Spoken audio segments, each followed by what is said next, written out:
Good evening students, कैसे हैं बेटा। सबसे पहले आप सभी को happy Deepawali to you all of you. बेटा यूपी नीट का एक 8 नवंबर का जो नोटिस आया था, उसके बाद आज 10 नवंबर को भी नोटिस आया। तो बेटा उन्हीं दो नोटिस को थोड़ा सा कंपेयर करके देखते हैं। बेटा जो इनिशियल नोटिस आया था उसके अकॉर्डिंग 8 नवंबर को रिजल्ट आ जाना चाहिए था, लेकिन 8 नवंबर को रिजल्ट नहीं आया। बेटा इसीलिए यूपी नीट की जो बॉडी है उन्होंने ये नोटिस दिया कि यूपी नीट यूजी 2023 के अंतर्गत स्पेशल स्टे वैकेंसी राउंड के आवंटन परिणाम के संबंध में आवश्यक सूचना यह है बेटा, यूपी नीट यूजी 2023 के अंतर्गत स्पेशल स्टे वैकेंसी राउंड का आवंटन परिणाम आज दिनांक 8/11/2023 को घोषित किया जाना निर्धारित था। यानी 8 नवंबर को इसे अनाउंस करना था इनिशियल नोटिस के according. All India special stay vacancy round के आवंटन परिणाम की घोषणा न आने के कारण यूपी नीट यूजी 2023 के अंतर्गत स्पेशल स्टे वैकेंसी राउंड का आवंटन परिणाम आज नहीं घोषित किया जा सकेगा। तो 8 तारीख को उन्होंने नोटिस डाला, क्योंकि बच्चे वेट कर रहे थे कि कब रिजल्ट आएगा, इसलिए इन्होंने डाला कि आज रिजल्ट नहीं दे रहे। कारण था कि इस बार आपको याद होगा बेटा, जो सुप्रीम कोर्ट था उसके दखल के बाद जो डिसीजन हुआ था वो ये था कि एमसीसी पहले ऑल इंडिया काउंसलिंग कराएगी, और ऑल इंडिया काउंसलिंग का जो रिजल्ट आ जाएगा उसमें जिन बच्चों ने ऑल इंडिया लेवल पर सीटें अपने पास सिक्योर की हैं उनका सारा डेटा स्टेट गवर्नमेंट के साथ साझा किया जाएगा, जिससे कि और उसके बाद स्टेट गवर्नमेंट अपनी काउंसलिंग कराएंगी। इससे ये था कि सीट ब्लॉकिंग नहीं हो सकती थी, और स्टेट एमबीबीएस में जो बच्चे सीट पाएंगे वो सेंट्रल में नहीं पाएंगे। इस तरह से सारी सीटें कंप्लीटली फिल हो जाएंगी। इसीलिए बेटा ये नोटिस आया कि ऑल इंडिया कोटा का रिजल्ट नहीं आया तो स्टेट का रिजल्ट नहीं दिया जा सकता है। इसके बाद ये वेबसाइट दी गई है कि आप इन वेबसाइट के कांटेक्ट में रहें। जो नोटिस डे बाय डे आ सकता है वो आपको इसके थ्रू मिलता रहेगा। तो ये तो 8 तारीख का नोटिस है। अब आते हैं 10 तारीख को नोटिस पे। ये 10 तारीख का नोटिस यहाँ पर आता है। बेटा इस नोटिस को ध्यान से देखिएगा। यूपी नीट यूजी 2023 के अंतर्गत स्पेशल स्टे वैकेंसी राउंड से आवंटित अभ्यर्थियों को पूर्व में निर्गत समय सारणी में आवंटन पत्र डाउनलोड करने एवं प्रवेश लेने की तिथि दिनांक 9/11/2023 से 11/11/2023 यानी 9 से 11 नवंबर के बीच निर्धारित थी। ये प्रीवियस नोटिस में था बेटा, जो शुरुआत में आया था शायद 31 या 30 अक्टूबर को। आवंटन परिणाम की घोषणा की तिथि में परिवर्तन किए जाने के दृष्टिगत अभ्यर्थियों को आवंटन पत्र डाउनलोड करने एवं प्रवेश लेने की तिथि निम्न अनुसार संशोधित की जाती है। तो जो 8 तारीख को बेटा नोटिफिकेशन था उसमें जब रिजल्ट की डेट को परिवर्तित किया गया है कि ऑल इंडिया कोटा की वजह से, ऑल इंडिया कोटा के रिजल्ट के न आने की वजह से 8 को रिजल्ट नहीं आया है, वो अब अगले एक आध दिनों में आएगा। इसलिए आवंटन पत्र यानी बेटा जो अलॉटमेंट लेटर है उसको डाउनलोड करना और एडमिशन जाकर के कॉलेज में लेने की तिथियों में परिवर्तन हुआ है। और ये परिवर्तन क्या है, 9/11/2023 से 11/11/2023 की जो डेट्स थी downloading of the allotment letter and the taking admission in the institution, अब इसे बढ़ा करके 11 नवंबर, 14 नवंबर तथा 15 नवंबर कर दिया गया है। तो 11 के बाद 12 और 13 को दीपावली के उपलक्ष्य में छुट्टी है, इसलिए 11 को आप एडमिशन ले सकते हैं कॉलेज में जा करके, 14 को ले सकते हैं, 15 को ले सकते हैं। तो ये आपका एक चेंज आया है।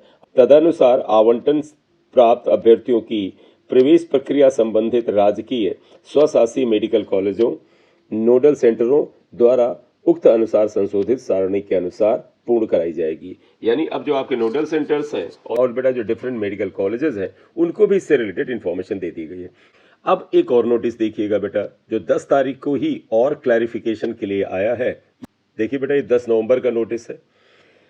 यूपी नीट यूजी 2023 के अंतर्गत स्पेशल स्टे वैकेंसी राउंड से एमबीबीएस बीडीएस पाठ्यक्रम में आवंटित अभ्यर्थियों की प्रक्रिया के संबंध में आवश्यक निर्देश। यानी जब आपको ये डेट्स क्लियर कर दी कि भाई अब रिजल्ट 8 को नहीं आ रहा है, इसलिए आपको एडमिशन की प्रक्रिया अब 11, 14 और किस तारीख को लेंगे जाके बेटा, 15 को लेंगे। तो अब आपको ये डायरेक्शंस दे रहे हैं कि भाई आपको किन किन चीज़ों का ध्यान रखना है। आपको मैं उससे पहले एक चीज़ और बता दूं, आपको ध्यान होगा कि इस स्पेशल स्टे राउंड में बहुत ही कम सीटें गवर्नमेंट मेडिकल कॉलेज की अवेलेबल हैं।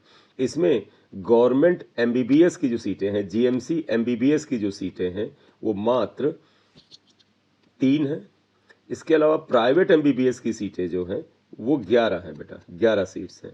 तो टोटल एमबीबीएस की सीट तो केवल बेटा 14 हैं। बीडीएस की बहुत सारी सीट्स हैं, टोटल सीट्स बीडीएस और ये एमबीबीएस की 14 मिलाकर के 572 सीट्स निकली हैं।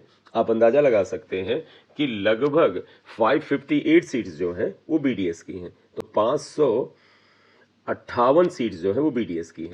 अब मैं बेटा आपको ये नोटिस लाइन बाय लाइन पढ़ देता हूं, और अगर कोई पॉइंट आपको क्लियर ना हो तो कमेंट बॉक्स में आप पूछ लीजिएगा, ठीक है। पॉइंट नंबर 1 आइएगा बेटा, निजी क्षेत्र के मेडिकल डेंटल कॉलेजेस की सीट्स पर आवंटित अभ्यर्थियों की प्रवेश प्रक्रिया शासन द्वारा नामित नोडल सेंटर्स पर संपन्न की जाएगी। तो ये जो बेटा मेडिकल कॉलेजेस हैं, डेंटल कॉलेजेस हैं, जो निजी क्षेत्र के हैं, वो उन कॉलेज में जाके बेटा आपको फीस जमा करके एडमिशन नहीं लेना, नोडल सेंटर पे जाएंगे। आप गलती से मत जाइएगा, नहीं, वहां पर आपको दलालों से मुलाकात होगी। पॉइंट नंबर 2, राजकीय क्षेत्र के अंतर्गत आवंटित एमबीबीएस अभ्यर्थियों की प्रक्रिया या प्रवेश प्रक्रिया आवंटित कॉलेज में ही संपन्न की जाएगी। राजकीय क्षेत्र के अंतर्गत मतलब जो बेटा कॉलेज गवर्नमेंट मेडिकल कॉलेज है उनकी प्रक्रिया वहीं पर की जाएगी, गवर्नमेंट मेडिकल कॉलेज में। इस थर्ड पॉइंट आइएगा, स्पेशल स्टे वैकेंसी राउंड से आवंटन प्राप्त अभ्यर्थियों को प्रवेश के समय समस्त शैक्षणिक जाति प्रमाण पत्र व अन्य आवश्यक प्रपत्र मूल रूप में लाना आवश्यक होगा। जो जो डॉक्यूमेंट्स ले जाने हैं वो आपको प्रीवियस नोटिस में बताया भी गया था। उन डॉक्यूमेंट्स को आप बेटा ओरिजिनल कॉपी लेके जाएंगे, वहां पर किसी तरह की फोटो कॉपी नहीं होती, तो ओरिजिनल डॉक्यूमेंट्स जो आवश्यक है उनको आप तैयार रखिए। अन्यथा की स्थिति में उनके प्रवेश पर कोई भी विचार नहीं किया जाएगा, अदरवाइज आपके प्रवेश पर कोई विचार नहीं होगा। करेक्ट। अब पॉइंट नंबर 4 पर आ जाइएगा, निजी क्षेत्र के कॉलेज में आवंटन प्राप्त अभ्यर्थी से शासन द्वारा निर्धारित शिक्षण शुल्क यानी ट्यूशन फीस का सीटीएस बैंक ड्राफ्ट जो कि महानिदेशक चिकित्सा विभाग चिकित्सा शिक्षा एवं प्रशिक्षण उत्तर प्रदेश यानी director general medical education and training UP payable eight Lucknow के पक्ष में निर्गत किया गया हो, प्रवेश के समय नोडल सेंटर पर जमा करना होगा। यानी पॉइंट नंबर 4 के अकॉर्डिंग क्या है कि अगर निजी क्षेत्र के मेडिकल कॉलेज में आपको एडमिशन लेना है तो उसकी जो ट्यूशन फी है उसका आप सीटीएस बैंक ड्राफ्ट आप बनवाएंगे। और किसके पक्ष में बनवाएंगे? हिंदी में महानिदेशक चिकित्सा शिक्षा एवं प्रशिक्षण उत्तर प्रदेश है, इस नाम से भी बनवा सकते हैं आप। इंग्लिश में लिखना है तो director general medical education and training Uttar Pradesh, और उस पर आपको पेबल एट लखनऊ के पक्ष में बनाना है। ये लेकर के आप नोडल सेंटर पे जाएंगे, प्राइवेट मेडिकल कॉलेज या डेंटल कॉलेज में नहीं जाएंगे। पॉइंट नंबर 5 देखिएगा, निजी क्षेत्र के अंतर्गत संचालित मेडिकल डेंटल कॉलेज प्रबंधन द्वारा शासन द्वारा निर्धारित शिक्षण शुल्क से कम लिया जाता है तो उसके लिए वह स्वतंत्र है। मतलब ये कह रहे हैं कि जो प्राइवेट मेडिकल कॉलेज हैं, डेंटल कॉलेज हैं, जो गवर्नमेंट ने, स्टेट गवर्नमेंट ने उनकी एक मैक्सिमम फीस को निर्धारित कर दिया है, उस फीस से अगर कम वो ले ले तो उन्हें कोई आपत्ति नहीं है। मान लीजिए बेटा किसी मेडिकल कॉलेज का एमबीबीएस का फीस बेटा गवर्नमेंट ने 15 लाख निर्धारित किया है, तो आप जाके कॉलेज में नेगोशिएट करें बेटा। अगर वो नेगोशिएशन में इस पैसे को 15 लाख से कम कर देते हैं तो गवर्नमेंट कहती है उन्हें कोई प्रॉब्लम नहीं है। तो इसका मतलब है आप नेगोशिएट कर सकते हैं उनसे। अगर आप नेगोशिएशन की स्थिति में हैं तो आप नेगोशिएट करिए, फीस कम भी हो सकती है। छठा पॉइंट क्या है, शासन द्वारा निर्धारित शिक्षण शुल्क संबंधित शासनादेश तथा अल्पसंख्यक संस्थाओं के फ्री स्ट्रक्चर यानी जो वेबसाइट है ये और ये पर उपलब्ध है। तो इनका जो शुल्क वगैरह है, फीस है बेटा, आपको वेबसाइट पे उपलब्ध है। आपको प्रॉब्लम हो अगर फीस देखने में तो आप मुझे मैसेज करिएगा बेटा, कमेंट बॉक्स में मैसेज करिएगा, मैं उससे रिलेटेड भी एक वीडियो बना दूंगा कि भैया क्या क्या फीस निर्धारित की गई है, ठीक है। पॉइंट नंबर 7 देखिएगा, यदि कोई अभ्यर्थी स्पेशल स्टे वैकेंसी राउंड के आवंटन के पश्चात प्रवेश नहीं लेता है तो ऐसे अभ्यर्थियों की जमा धरोहर राशि जब्त कर ली जाएगी तथा यूपी नीट यूजी काउंसलिंग 2024-25 यानी अगले साल की काउंसलिंग बेटा, अगले साल की के लिए प्रतिबंधित कर दिया जाएगा। अब ये बेटा पॉइंट बड़ा इंपॉर्टेंट आ गया।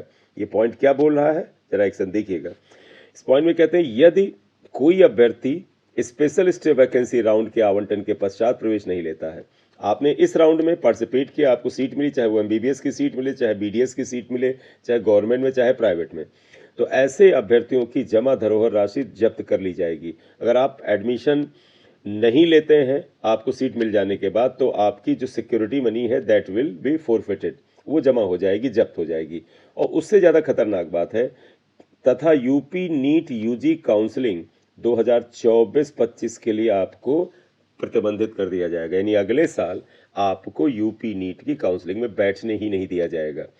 तो आप ऑल इंडिया कोटा जो है बेटा, उसके अनुसार अगर जाके नीट में बैठ भी सकते हैं। मान लीजिए उन्होंने जो नियम बनाए थे एमसीसी ने, उसके अनुसार आपने वहां सीट नहीं छोड़ी थी, तो आप जाकर के 2024 का नीट का एग्जाम दे सकते हैं, क्योंकि और तो भी यूपी स्टेट की जो काउंसलिंग है वो आपको उसमें पार्टिसिपेट नहीं करने देंगे अगर आप यूपी स्टेट की स्पेशल स्टे राउंड में सीट आवंटन के पश्चात एडमिशन नहीं लेते हैं। ठीक है, तो थोड़ा सोच समझ के एडमिशन लीजिएगा, थोड़ा सोच समझ के बेटा अपनी चॉइस फिलिंग करिएगा, और अदरवाइज बेटा आपको कई बार होता है ना, उसका रिवर्स इफेक्ट भी मिल जाता है। ठीक है बेटा, अद्यतन सूचनाओं की जानकारी हेतु समय समय पर आप इस वेबसाइट पर या इस वेबसाइट पर जा सकते हैं। तो वेबसाइट के टच में तो आप होंगे, इन दोनों वेबसाइट के टच में रहिए। तो इन तीनों नोटिस को मिला करके बेटा लबलोवा भी निकलता है कि जो 8 तारीख को रिजल्ट आना था वो रिजल्ट नहीं आया, इसलिए उस रिजल्ट को अब अगले एक आध दिनों में अनाउंस किया जाएगा। कारण आप जानते हैं, उस रिजल्ट के ना आने के पीछे ऑल इंडिया कोटा का रिजल्ट डिले हुआ है। अब आपको जो downloading of the allotment letter था और reporting at the allotted college था, उसकी डेट जो थी वो 8 से 11 नवंबर जो थी वो बढ़ा करके 11, 14 और 15 नवंबर कर दी गई है। 15 नवंबर आप इन दिनों में जाके एडमिशन ले सकते हैं।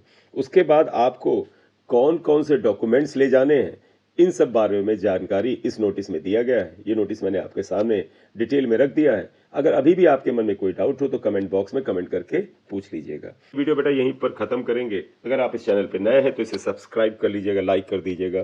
This is M Singh sir here. Thank you very much for watching the video. Thank you.